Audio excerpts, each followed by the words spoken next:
let's ask Kellyanne Conway what she thinks about all of this. Kellyanne, we mentioned Burgum, Christie, and, of course, former Vice President Mike Pence. Of those three, particularly, how does Vice President Pence gain any traction among this now very crowded field?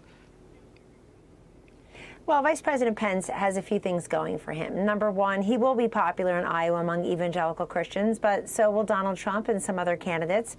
I think what Pence gets to say, and his video did say very crisply and very compellingly, Dagan, is, look, Joe Biden's made this world a dangerous place, and he has hurt us economically.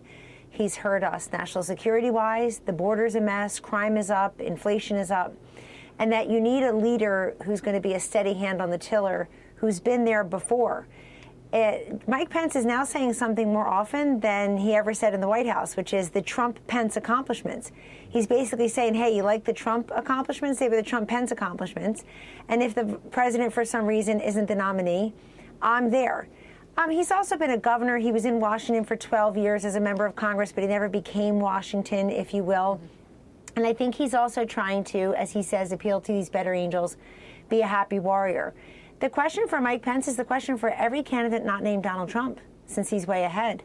On the one hand, you want to attack Donald Trump, his policies, his personality, whatever it is you're doing, his legal woes. And on the other hand, you have to attract the Trump voters. But at least Pence can say, look, I went up against Kamala Harris and won that debate. I went up against Tim Kaine and won that debate. I represented this country ably all around the world. I was in the room when we took out Baghdadi and Soleimani. I was in the room when we said build the wall. I was, not just a deputy to the president, but actually vice president. I've done the job. The other thing is, I think that everybody who gets into the race, Dagan and Sean, is an indication of how weak they see Ron DeSantis, because he was supposed to be the odds-on favorite. I heard for 2 years, it's DeSantis, it's DeSantis. Now you hear from his people, it's really early. He just got in, give him time. So I think that these new Republican candidates smell a lot of blood in the DeSantis water, if you will, because they see that he was supposed to come overtake Donald Trump, and yet Trump is beating him by 2-1, and Trump's obviously in his head. So we're talking about the Republican primary. Let's move over to the Democrat primary. Senator Joe Manchin isn't ruling out running for president in 2024, not just yet. So take a listen to what he told Larry Kudlow a little earlier today. I don't know where I belong. I don't know whether they say D, R, I, whatever. I can tell you this. I belong to one team, the American team. So, Joe, you're going to leave the presidential doors open. You're going to leave it open for the moment. I haven't closed anything, Larry, and I've kept everything open. I haven't closed a thing, and I'm just looking at everything possible that helped my country. Kellyanne, you talked about Ron DeSantis being weak. Is this a sign that Joe Biden is also weak? You have RFK and Marianne in the race, polling at just under 30% together. Is a Manchin potential candidacy going to be that much more of a threat to Joe Biden? You know, Donald Trump's doing better in the Republican field now than Joe Biden is. Two-thirds of Democrats say, please don't run for a second term, which he already announced. So, yes, the weakness of Joe Biden is there. His poll numbers are down all around town on every major issue, every major attribute. There's really no one who wants him to run for president. I'm not sure why he wants to be president. He's not even good at it, passively. But I think Manchin's candidacy is different. So far, the people challenging Joe Biden are truly coming more from the left or the libertarian side. I think Robert Kennedy Jr., 20%, 1 in 5 Democrats, and he's running anti-vax. He's, of course, doing his environmental stuff. He and Marianne Williamson, and now the People's Party, Cornel West, entering yesterday, that suggests to me that there's nothing Joe Biden, and may I say Kamala Harris, can do to truly mollify the hard and growing left of the Democratic Party. Manchin would be different because he'd be challenging more as a centrist, as a moderate, as somebody who's going to say, you promised to unify the country, Joe, we're more divided. You promised to be bipartisan, reach across the aisle, you've done no such thing.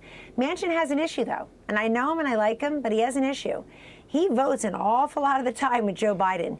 He voted for some of the big Joe Biden packages that are very troublesome to many Americans, not least of which is the Inflation Reduction Act, and he'll have to be held to account for that. Oh, yeah. I asked somebody out today, big old liberal, Kellyanne, I said, do you think Joe Biden's going to be the nominee? And she said, hell no. She said, he cannot be our party's nominee. emphatically. I said, who's it going to be? She said, I don't know. You know what I but say? I know it's not going to be him. She says she has 2 words, hell no, and I've got 2 words for her, wishful thinking. They really should have dislodged Biden already. They can't do it because everybody knows how weak Kamala Harris is. He chose like one of 3 people in the country that couldn't upstage him as his VP, and we're paying the price every single day. But isn't it fascinating that with Kamala Harris in the White House as the VP back on the ticket for re-election, you still have Cornel West out there. You still have Robert Kennedy and Marianne Williamson. They're simply saying it's not enough. And I think it's indicative of the real growing pains and the seismic changes happening in the Democratic Party. They're going more leftward. And yet you have the Republican field right now looks much more like America. We have 2 Indian Americans. We have 2 African Americans. They got the old white cisgender octogenarian guy. Maybe she doesn't want him to be the party's nominee, but he certainly is the standard bearer. Sean and Dagan, let me say something as maybe my last point.